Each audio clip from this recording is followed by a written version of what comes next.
Bonjour tout le monde. Aujourd'hui, on va parler de convention d'actionnaire. Alors, quand on est en affaires avec plusieurs partenaires, c'est important d'avoir une convention d'actionnaire qui va dicter le mode d'emploi d'opération dans la compagnie advenant plusieurs événements. Alors, ça peut être la vente de l'entreprise, le décès d'un actionnaire, l'invalidité, la retraite, la faillite. Alors, c'est super important d'avoir un document qui est signé par tous les partenaires. Comme ça, on va pouvoir avoir un plan d'action défini quand un de ces événements-là va arriver, parce que on est certain qu'un de ceux-là va arriver dans le temps. Alors, le document, généralement, comprend plusieurs clauses. Des clauses de base standard, comme tantôt j'ai parlé de faillite, c'est sûr que on ne peut pas être propriétaire d'une compagnie si on est en situation de faillite. Ça, c'est quelque chose qui arrive moins souvent.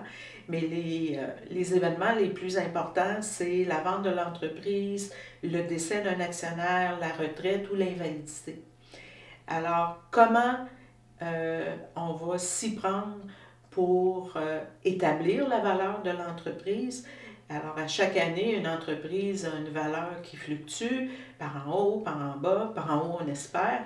Mais dans cette convention d'actionnaire-là, généralement, on va dicter une formule qui va être applicable. Comme ça, au moment où l'événement survient, ben, il n'y a pas de tiraillement à savoir, oh, moi je pense que ça vaut autant, l'autre va dire non, ça vaut moins ou ça vaut plus. Alors, si on a déjà établi une formule pour déterminer la valeur de la compagnie, bien, cette détermination-là ne fera pas l'objet d'autant d'émotions parce qu'on avait prévu à l'avance comment allait être calculée la valeur et le prix qu'on va mettre sur les actions détenues par l'actionnaire qui s'en va. Alors, s'il y a un décès, ben, comment on va procéder? Est-ce que ça va être un achat d'actions par les autres actionnaires? Est-ce que ça va être l'entreprise qui rachète les actions? On va pouvoir déterminer ça à l'intérieur du document. C'est important aussi de prévoir comment on va financer ce rachat-là. Alors, est-ce que ça va être une balance de prix de vente? Est-ce qu'on va avoir suffisamment de liquidité pour payer d'un coup sec? Très souvent, ce n'est pas le cas. Alors, on va pouvoir aussi prévoir dans le document de souscrire une assurance vie pour se permettre de financer rapidement le rachat de l'actionnaire parce qu'on ne veut pas nécessairement être en affaires avec le conjoint survivant. Alors ça, c'est tous des points qui peuvent être définis dans la convention d'actionnaire comme telle. Au niveau de l'invalidité, bien, encore une fois, on va définir c'est quoi la durée de l'invalidité avant qu'on commence à penser à racheter un actionnaire. C'est évident qu'on n'ira pas racheter un partenaire qui est invalide juste un mois ou deux parce qu'il s'est cassé une jambe, mais si l'invalidité est prolongée, ça peut avoir des impacts importants autant pour la personne qui est invalide que pour l'entreprise elle-même. Donc, généralement, on va définir la durée avant d'enclencher le processus de rachat de l'actionnaire.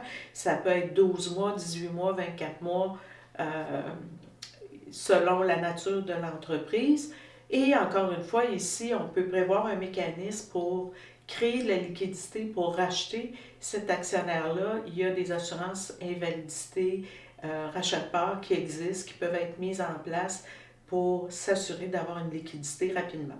En ce qui a trait à la retraite, ben, encore une fois, on peut, la formule va nous dire combien valent les parts et là, on peut déterminer comment on va prévoir le mécanisme si un des actionnaires veut prendre sa retraite. Est-ce qu'on va le payer sur un certain nombre d'années? Est-ce qu'on va le payer d'un montant forfaitaire et ainsi de suite?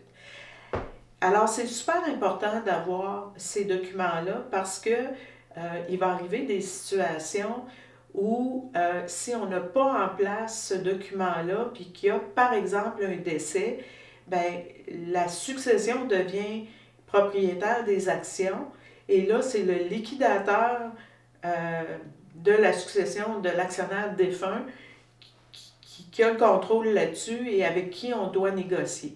Le fait d'avoir la convention d'actionnaire avant va permettre d'exercer toutes ces marches à suivre-là dès le départ et on n'aura pas à transiger avec la succession parce que ça va avoir déjà été préétabli.